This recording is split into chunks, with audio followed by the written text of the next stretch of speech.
question of, so we're talking building codes here, and in particular we're talking about the energy provisions of the residential code for Virginia.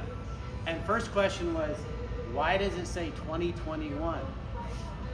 And I first got involved in code discussions about 15 years ago, and I think learning, ancient Sanskrit would have been easier.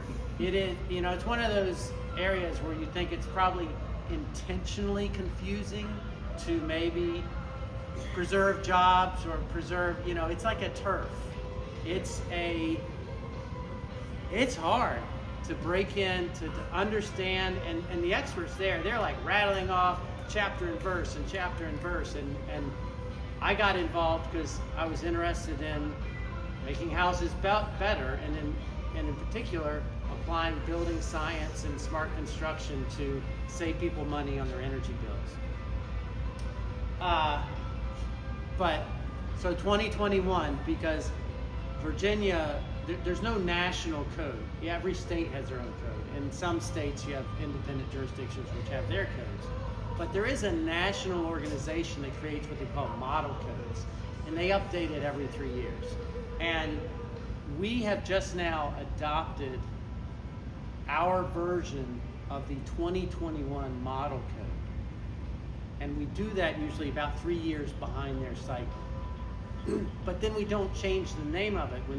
And this was published a little over a year ago as sort of, it was made Virginia law January of 2024, but it wasn't enforced until January 2025, and it says 2021. So you wonder why the construction site becomes a bit of a conflict zone between builders and trades and code officials. And I do this because I just want homes to be better. And I hope to try and take the good out of, in particular, the energy code, and help us understand why it's there and how to follow the spirit of it and apply it in a helpful way. So we're not out on a construction site doing this, because that doesn't help anyone. It does, whether you're code official or builder or the consumer who's going to buy the home. And this is about the residential section of the code. It's not about commercial. And as I talk through this, I'm going to talk about houses. It could be low-rise multifamily as well. This applies to that. But just for shorthand, I'll talk about houses. Viridiant, we are a Richmond-based nonprofit organization. We've been around since 06, 07, and we were founded to work with builders and developers and homeowners and home buyers to integrate smart building techniques in their homes to improve indoor air quality, have lower energy bills, to be gentler on the environment. I think of it as just smarter construction. That's how I approach it. I started swinging a hammer in high school, and I care about craftsmanship, and my kids need a planet, so I care about natural resource conservation. So these two things come together for me. And I think it comes together for consumers, and I think it comes together for the construction industry. I love helping builders and trades build a more valuable product that their customers love. So that's sort of our approach to this, and we bring the science and some technology to make that happen. We do that we consult on designs. We go out in the field and do the blower door and duct linkage tests that we talked about. We do energy modeling. We do computer simulations of designs, so we can test drive different energy performance features on the computer before you build it. Hey, that's a cheaper way to learn than building it and seeing what happens. I spend most of my day-to-day actually going into existing homes and doing what we call an energy audit. It's an inspection to identify and prioritize mostly energy saving opportunities, but it's also durability, it's also indoor air quality. This time of year we get a lot of calls about moisture issues in homes, and what we do addresses all that. So this particular presentation, it's based on if you saw the table up front, there's some big books that we put together with the help of the staff, the building code office at Virginia Department of Housing and Community Development. They haven't they put a disclaimer on it, but they double checked our work so meticulously. So I have great confidence in what's in that book, and this presentation reflects that. And those books are free for you to take. Take one for yourself, give one to a client, give one to a colleague. They're there to be tools to help people build better, build smarter, build a better product, have happier customers. Virginia Building Code officials, we've worked with them, just like we work with the construction industry. SIA is a nonprofit down in Georgia that got the federal funds that actually paid us to do this work. So the way I'm going to approach this, back to the beginning, these are in the residential energy code. We just, it just went through an update process. As a matter of fact, so the 2024 code update process is starting this month. If you want to get involved in what the next Virginia Building Code will look like, I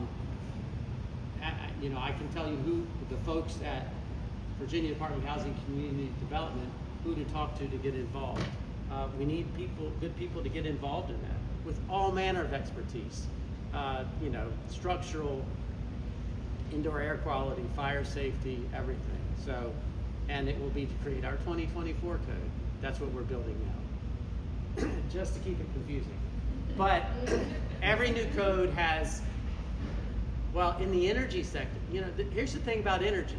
It changes. We have new technology. We have higher performance equipment. We have different wall insulation technologies.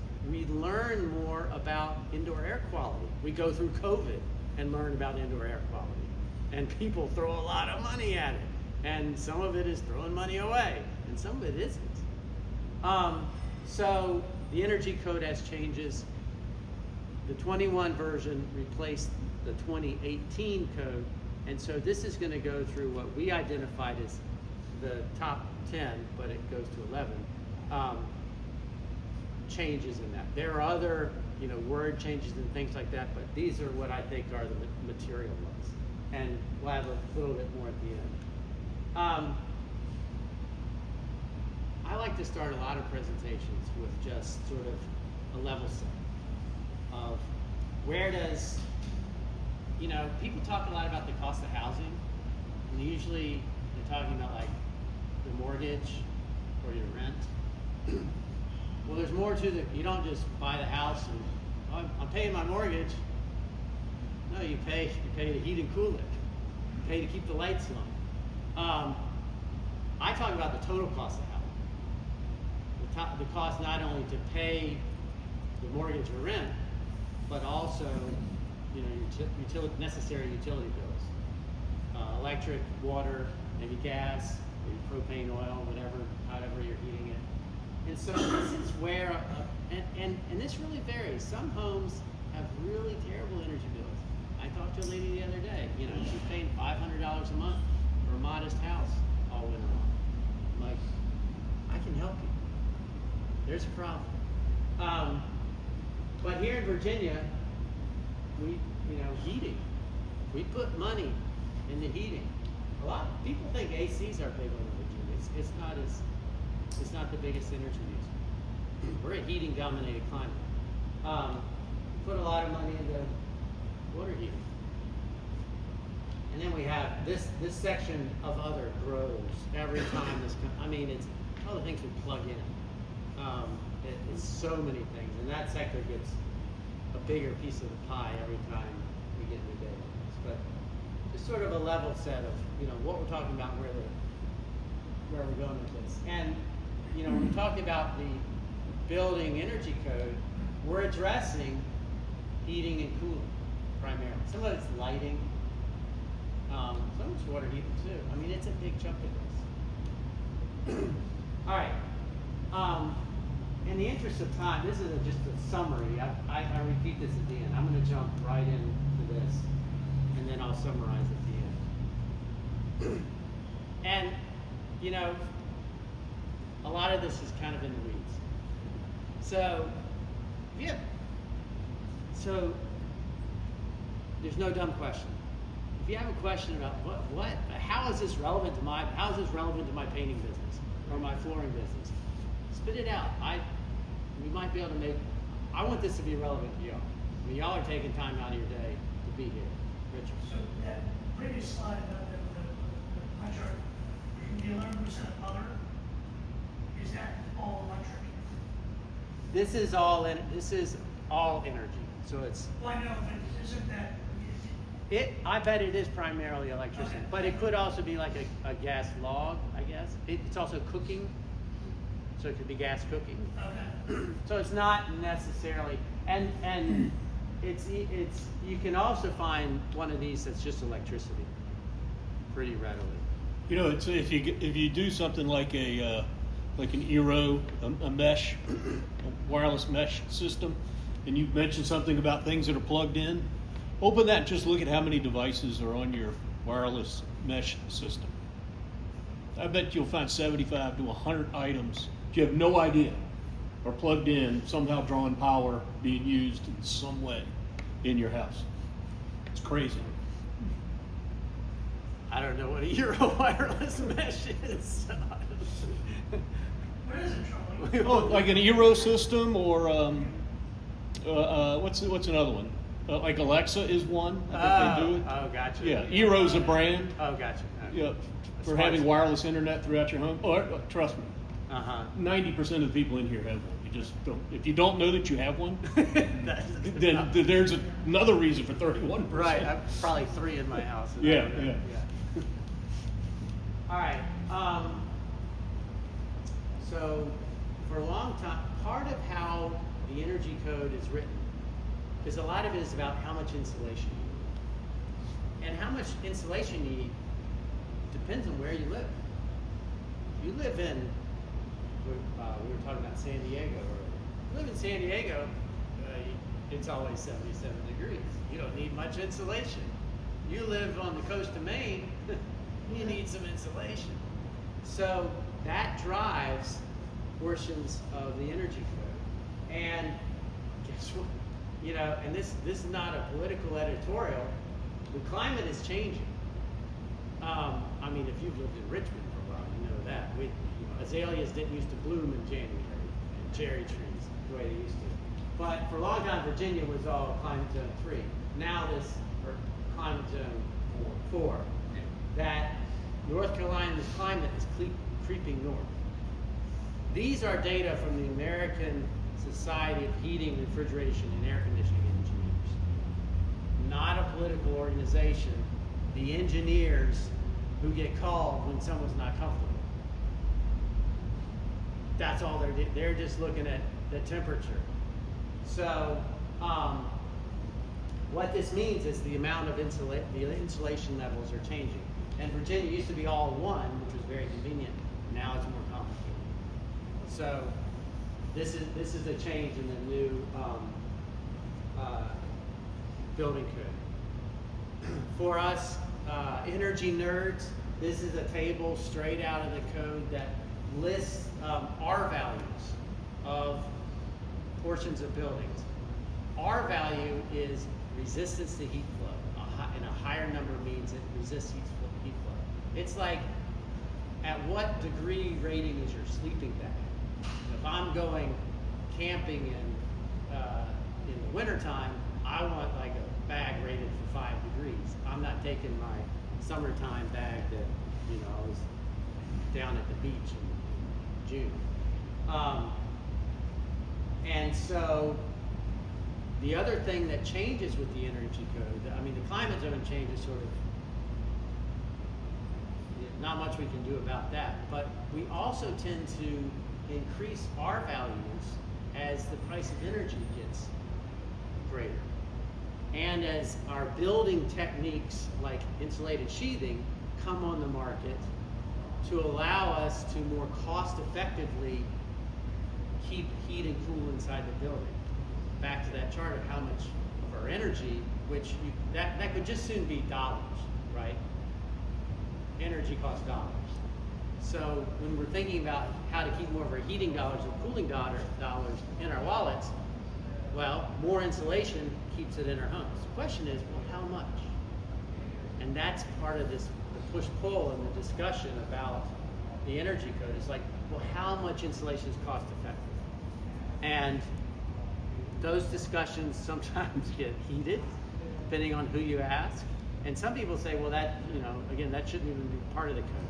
But based on a lot of research and a lot of modeling and a lot of field tests, these are numbers that actually pencil. But that is evolving science. So right now, R60 for a typical home is the insulation R value required for attics.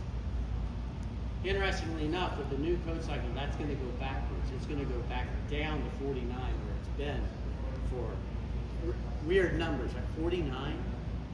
Who came up with the oddities of the energy code? But suffice it to say that these values change, and what people got used to,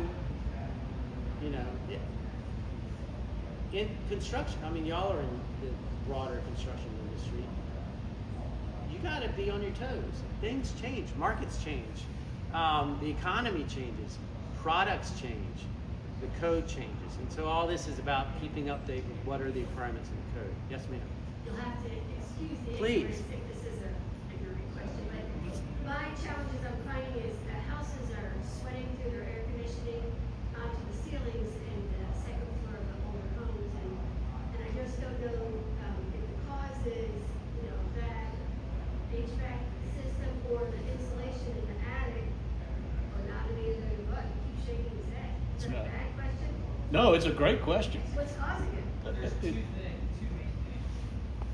One is it doesn't have a condition attic for the humidity levels of the attic. We should have conditioned attics and conditioned crawl spaces, or the duct isn't insulated properly. So it could be one of those two things. Most of the time, it's the first one. Also, be leaking windows. A lot of that. What does the expert say? It's air movement within the home. It's all about air sealing. It's all about. You just need to call, who is it, Aerogel, and just let them plug up your house. Well, it's hard with these old Richard homes. I understand go retro, you can't do much, but something needs to be done because it's causing a lot of You can. problems. Well, I love the question. It's a good one. And we could have It's a very good 3-hour seminar on Yep, it. it's a very good question. I'm going to try not to go down that rabbit hole, but I'd love to talk with you afterwards. And I mean, and this is what I do every day, and go into older homes, mostly older homes, and figure out some of those details. And there's a lot of confusion about what causes it. Is the house too tight? Is it too drafty? Should we condition the attic? Should we not condition the attic? There are lots of tools to bring to it. Conditioned attics and crawls are tools that might be the right tool for that situation, or it might not. It's all Depends. Yeah, It answer depends. the answer is it depends on putting all the details together. It's just it's happening more and more now. Well, the issue for you is painting isn't gonna fix it, right? No, it's not. And they have to, Yes. they'll have to get an HVAC. Yes. Or Well, start or whatever, they have to fix it and then I can paint it. And that's what I tell them and they don't want to hear it, but. right. Well, and it might not see. Here's the thing about homes, and it's part of what this is. Everything's connected. There's a saying in our industry: "Build a home is a house is a system." It's the HVAC. It's also the insulation. It's also the occupants. It's also the season. So many things are working together, and if you just call, the HVAC company is going to they feed their family by selling their service, right? So they're inclined to sell you what they know and what they make a good profit on. That may or may not actually solve the problem, And the insulation company, same thing. To give a plug for us, we come in, I don't sell HVAC, I don't sell insulation, I don't sell heat pumps, I don't sell solar panels, I don't sell conditioned crawls. Those are all tools that could solve the problem, and I'm there to figure out how to solve the problem. So a lot of it may depend on who you're talking to. You know, a good builder is that you know, multi-talented person who hopefully understands. So What's interesting is if you go back to that pie chart that Andrew had up there, and you know, you look at heating, that's a big chunk of that pie, right? So all of the energy efficiency ideas that come from code, or code usually come from the north. Before we had climate zones, you know, there was a code change. We looked at that and said, okay, up north, they're putting a vapor barrier on the back side of their walls, which is part of code because they run heat more than air conditioning. Then you come down to us, and that was what, in the 80s that was put out. Mm-hmm. So you could have a house that maybe that house was built in the 80s. It's got a vapor barrier on the back side, and then they crank up their air conditioner. And we discovered very quickly, like, yeah, that doesn't work in our climate zone. But there's houses out there that still have it, and you're finding it because I want you to paint it and fix the it. climate zone matters. Again, back to so much of this stuff is it's the right tool for the job. And the job is this house in this climate with these residents. And it may be that, you know, and you know, we still deal with it because everyone's heard don't build a house too tight. And I think that comes from when back in the 70s and 80s we started putting plastic sheeting in walls. And you can get away with that in Canada. You can't do it in Virginia because we heat and cool. We have the hardest climate to manage moisture and to insulate correctly. And so in our, you know, mixed humid. There you go, 4A, mixed humid. We're the toughest. And tools that people learn somewhere else, they come and apply here and they create real problems. So it's that sensitivity to understand, do you have the right tool for the job? You know, people ask me, well, are heat pumps a good tool? I said, yeah, they're a great tool for certain jobs. Are solar panels a good tool? Wonderful tool for certain jobs. You know, it all depends on the job. All right, so long story short, insulation values are going up. And if you're in, you know, design or construction or the building side, it's something, you know, you need to keep track of. The hardest one here, slab insulation, 4 feet long. That's a big change. That's the hardest because once it's under concrete, it's kind of set in stone and real expensive to fix. So you got to get your slab insulation right. So I was going to ask you about the insulation R values changing. In certain cases, is it just attic and not walls? Because if it's the walls, if we go any thicker with R value, then everything has to be 2x6 frame or whatever. So then, like the whole framing package has got to change. So do you know if it's just the attic? Well, what I can so here are you know, wood frame walls R value. That hasn't changed since the 2012 code, which became effective in like 2014 or 15. That's unchanged. Now, the model, the so-called model code for this climate is R30. For the walls? R30 or 20 plus 5 continuous sheathing, or R13 with 10 inches of continuous insulation. So that's what, and that has been that way, you know, whereas the 2024 went down because maybe they got enough pushback, or maybe they ran the numbers and said, okay, we're going to back off on that. They didn't back off on that because the 2021 also was that. So it's going to come. Framing pack, and the reason it's coming is because it's cost effective. Because it provides your client with a better product. I mean, talk to anyone who has 2x6 walls and ask them, are you sad you have 2x6 walls? And they're like, no, best thing I ever did. No, it's House not. is quiet, It is not. No, comfortable. it's No? dumb. No? Put a 2x4 wall up on it, stick an inch of foam on the outside. Well, I do both. That's the best wall. I do. If you want more insulation, Yeah. sure, but you need to air seal, and you air seal on the outside, not with insulation, not even foam. And then you got the stud with the thermal break sticking through the wall. 13 plus 5 is a great wall. Yeah. 13 plus 10 is even better. Yeah. But suffice it to say, that's changing. You know, but it hasn't changed yet for Virginia. Now, here's another thing. These are minimums. In other words, if you build less than that, it's illegal. Now, is that what you tell to your client? Hey, I built you the minimum? No.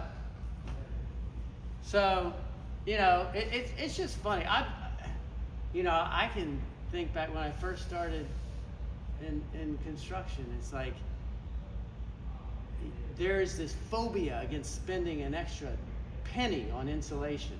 You can spend all you want, no offense, on flooring or tile or carpet or countertops or whatever it is. Spend the world on that. But if you spend a penny more on insulation, you're throwing away your money.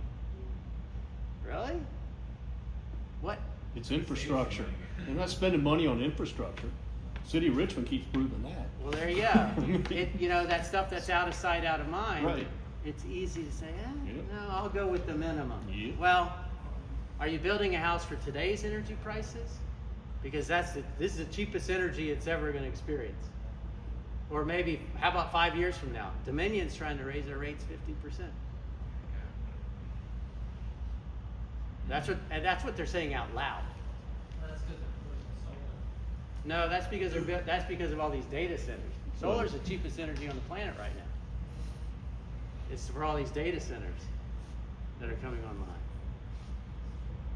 Anyway, so details I'm not going to get too far in the weeds, but suffice it to say, you know, more insulation is coming into the code, and from my perspective, from my modeling, from my working with my clients, I think it's largely a good thing. And there are lots of ways to do it. There's foam sheathing, there's staggered studs, there's vaulted ceilings. There's a million ways to skin the cat.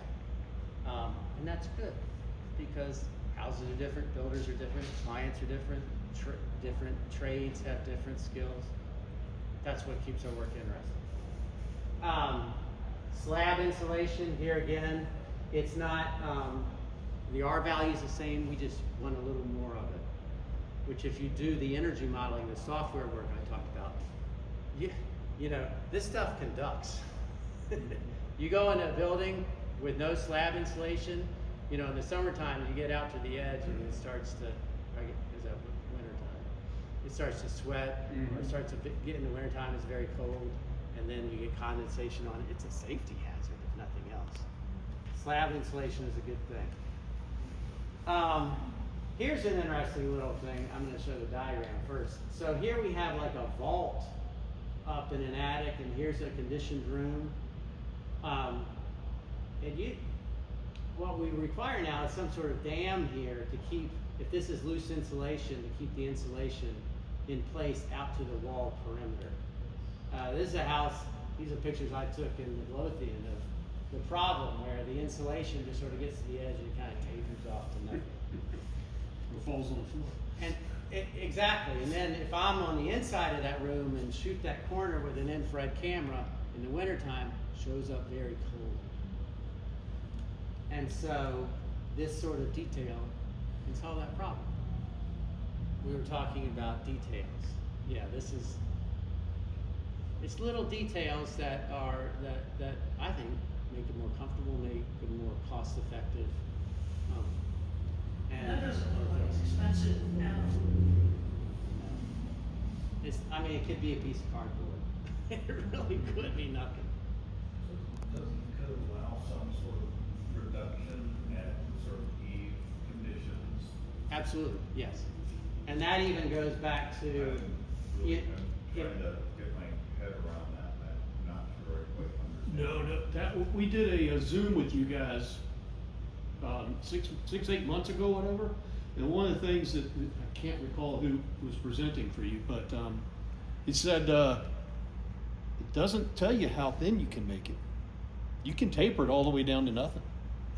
But you just got got to have the R60 once you get to where you can get R60. Right. And the whole concept of, oh God, you can taper it was just beautiful. Well, it's, I mean, that is, what it has to do with an acknowledgement that there are different kinds of rafter construction, truss construction, and this is your so-called energy We're trying to heel match it, sister. or raised heel truss, where there's just greater height over that exterior wall. So you can fit a greater height of insulation to the building perimeter.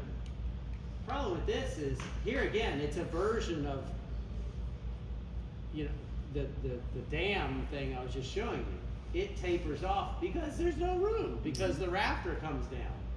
So, and it's saying, hey, there's less R value here, so you have to have R60 out here. But if you can put thick all the way to the edge, then the whole thing can be just R49. So, but, you know, this truss package may be more expensive. So then you gotta balance that.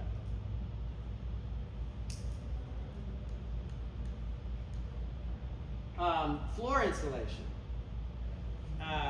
And nothing material has changed here, other than the language is getting more specific. And this is really in the weeds. But it gets to one of my pet peeves. Because here's a house, you know, $650,000 house, some subdivision in Chesterfield County, and I go in the, it's 8 months old. I go in the crawl space and the insulation's already fallen out.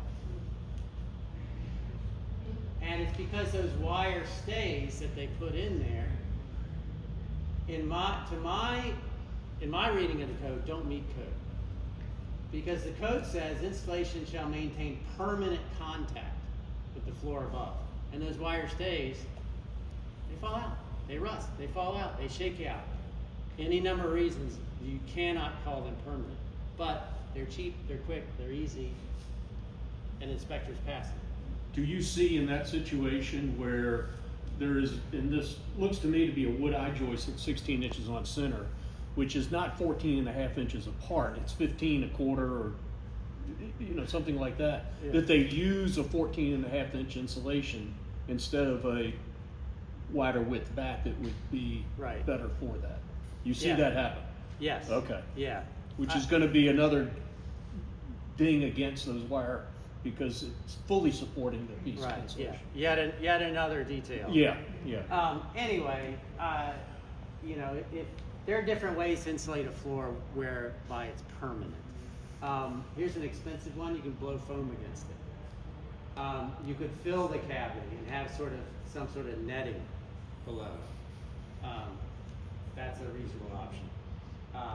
Or you could just put a thicker back and have some sort of netting that holds it in place. You can also, it's something I tend to avoid, leave an airspace. If the insulation is going to fall down, but you have some sort of rigid air barrier. So here's the living space above, and say this is a room over a garage. And here's the garage below, and it's got a drywall ceiling. So long as that is made to be airtight and the perimeter at the edge of the building is insulated, we can leave an airspace in there. It doesn't have to maintain that permanent contact. And this is, it's kind of common sense construction. It's also a detail that gets missed all the time, and it's just something that you know, as we develop this presentation for, you know, people in the weeds of this stuff, we thought it was helpful to call out this detail. Yet another option, here's with the foam sheathing. R value can be cumulative, so you have some between the framing members, we call that cavity insulation. And then you've heard several of us talk about this several times. Here's something like foam board that is a sheathing product that we provides what we call continuous insulation. So it covers over the framing members, and you can add the two together to get a total R value. So just details on floor insulation. The building code requires a lot of air sealing, and it has this big table of all the places it says thou shalt air seal. And a lot of it's just common sense, like you know, caulk around a pipe going through the floor. And there's also, besides the places where it says you must air seal, a new home has to get a blower door test. That demonstration I did a few weeks ago. You have to put a big fan in the door and actually measure how drafty the home is. And there are more and more details in code says where you ought to air seal. This one's, I think this is a real good one. You know, a lot of us are used to putting some sort of adhesive on top of floor joists to glue down the subfloor. We also now need to make sure that that layer of framing is that whole layer, this whole band joist or rim joist or box joist, you know, back to the language issue. And, sometimes it's a problem when we have so many terms for the same thing. But it all has to be airtight. Seal the rim joist to the sill plate, seal butt ends of rim joists to each other, even seal butt ends of sill plates to each other. So that whole assembly doesn't let air move through it. That's all caulk. Yeah. Real easy to do during framing, a pain to do after framing. So one of the struggles for us is to get, you know, framing crews to have a couple tubes of caulk laying around. They want to drive nails, they don't want to run caulk guns, so that's the challenge. Does So, liquid nails suffice for that? Because that's usually Sure. what we use to make subfloor. totally, yeah. I mean that's a liquid adhesive. You know, you just don't need. You know, caulk is going to be cheaper than an adhesive. Yeah, and just on your inside corner, right? Like Yeah. you don't have to do it on the outside seam. Like the inside corner like that is fine.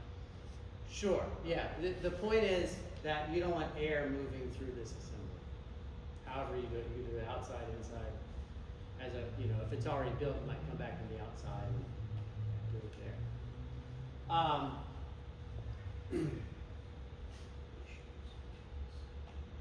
Here's one for Jim, talking about where it's like where are we drawing the line between inside and out? Where's the air barrier? Where are we trying to stop air movement? And the code actually says if you don't make that exterior sheathing layer the air barrier, then you have to put in these $7 boxes, which no one wants to put in because the other ones are only 50 cents. 82 cents. Exactly, exactly. So it's a good reason to make sure your sheathing layer is, you know, taped or foamed or whatever you need to do to make it reasonably airtight. What's your take on the zip system over OSB and Tyvek as far as efficiency goes? Efficiency? Or the air tightness? Well, Tyvek's not an air barrier. Tyvek is a weather barrier. It sheds bulk water. And slows the wind. So you can't. I don't rely on it to help me pass a blower door test. You know, I'm not speaking for Jim here, but this product, you know, if it's taped well, that's always been my hesitancy about these systems, because I've been on jobs where they went kind of fast with that tape, and I see some wrinkles, and you know the blower door will find that. So, like everything, craftsmanship matters. You know, I've yet to see a Tyvek job that would be. I mean, you wouldn't try and make a balloon out of Tyvek, and that's what we're trying to do. We're actually trying to make homes as airtight as possible because we're putting in mechanical ventilation. We don't want random. No one, you know, you ask. You know, again, you've heard someone say, "Don't build a house too tight." It's like, okay, where do I put the leaks? I mean, do I want leaks under, you know, between the bottom plate and the floor, you know, where there's dust and dirt? Do I want leaks between me and the crawl space or the garage or the attic? No, I want leaks through a known ventilation system. That's how I'm going to bring in fresh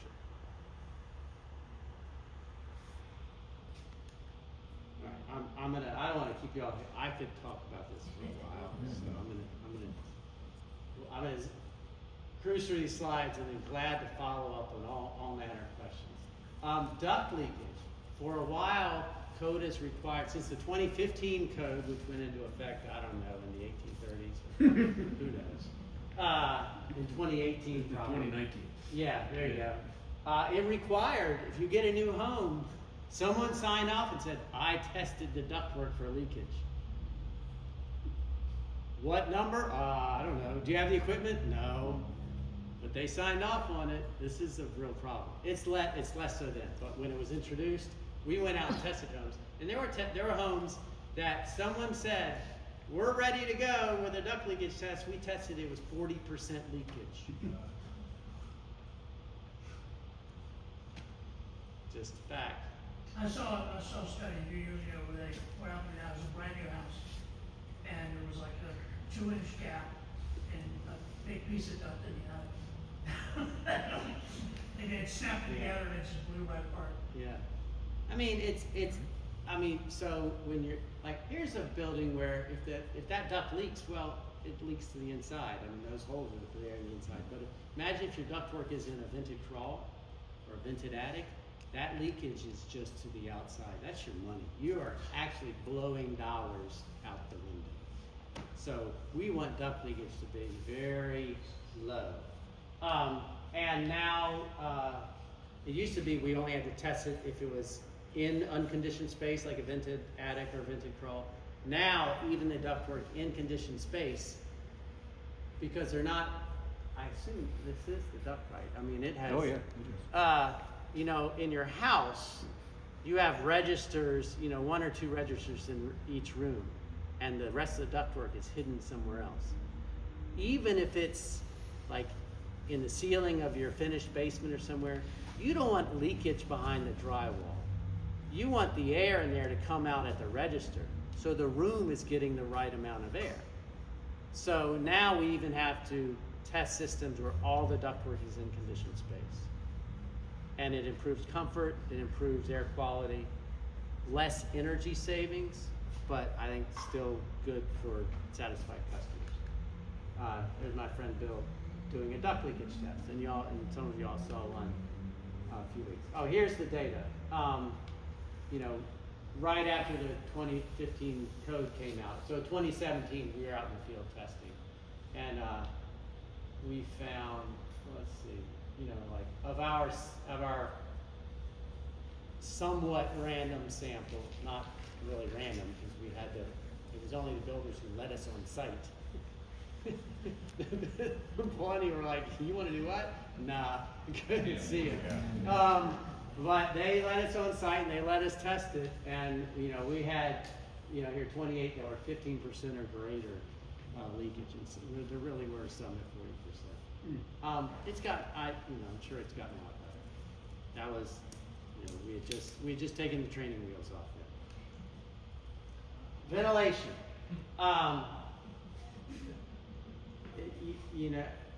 A ventilation fan is supposed to move a certain amount of air, cubic feet per minute, CFMs of air.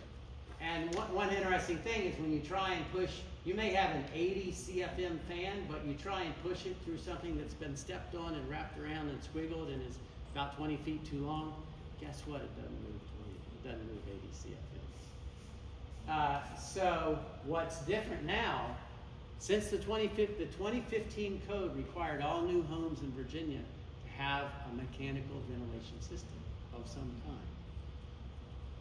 And the details of that are, you had another day's presentation. But now, not only does that equipment have to be present, but someone has to actually test the amount of air moving in it. It's not good enough to just show up at class, you have to be awake. Bueller. It's a simple, it takes a minute. We get a number. How's it doing? Because this is about residents' health, comfort, the durability of the building, so many things. And it's one of those things where, 80 years ago, we didn't have affordable equipment. 80 is the wrong number. 25 years ago, we didn't have the equipment to run out and do this. Now we can. We can get this number in a minute. Yes, ma'am.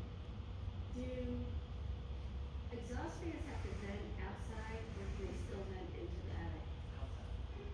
They should not, you don't want to blow moist bathroom air into an attic in January. It'll condense. Yeah, Big it's- problem. Unless it's a big old leaky 100-year-old attic. It's still happening. Oh, sure. Oh, yeah. Yeah, lots of things happen. Doesn't mean they're right or good. Yeah. Yeah.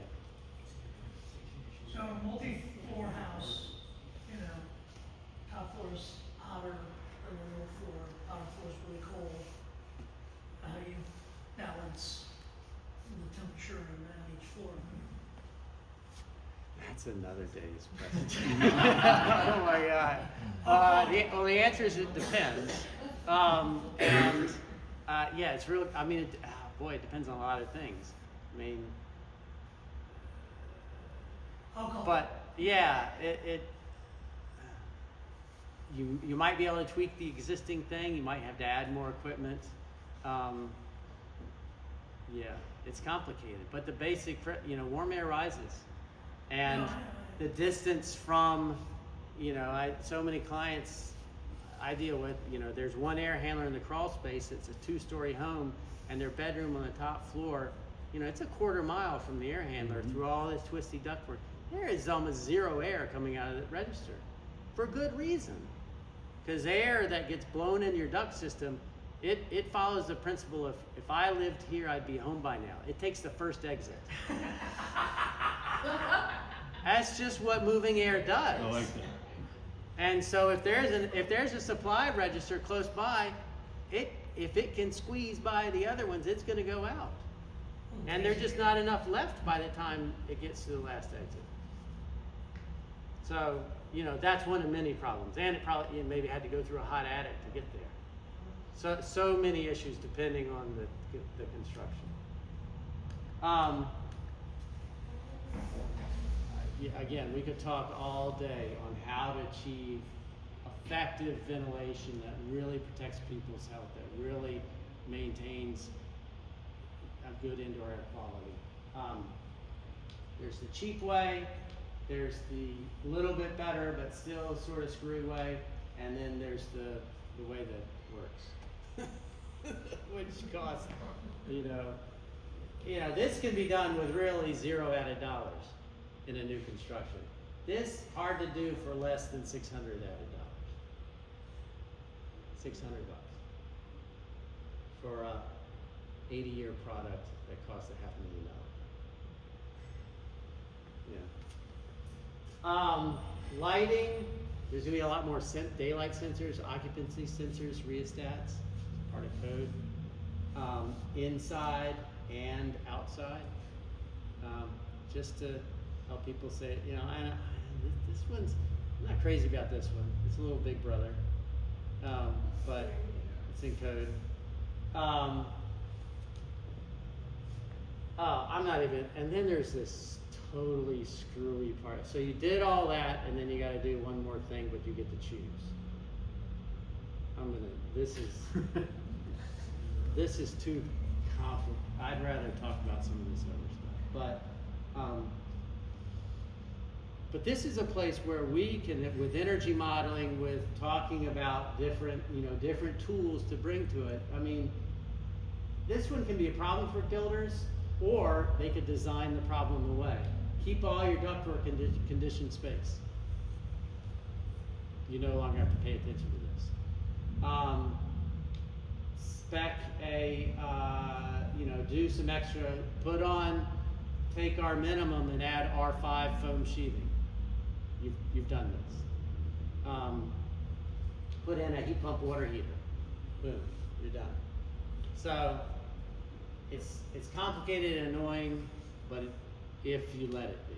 Well, actually, number 2, if you went the route that you proposed earlier about, say, I had a 16-inch deep wood eye joist and I stuck a piece of sheathing underneath of that and filled the whole cavity with, blown-in cellulose or something. Mm-hmm. My floor value just went to R49, R60 or something. Overall, I probably am 5% better. Yeah.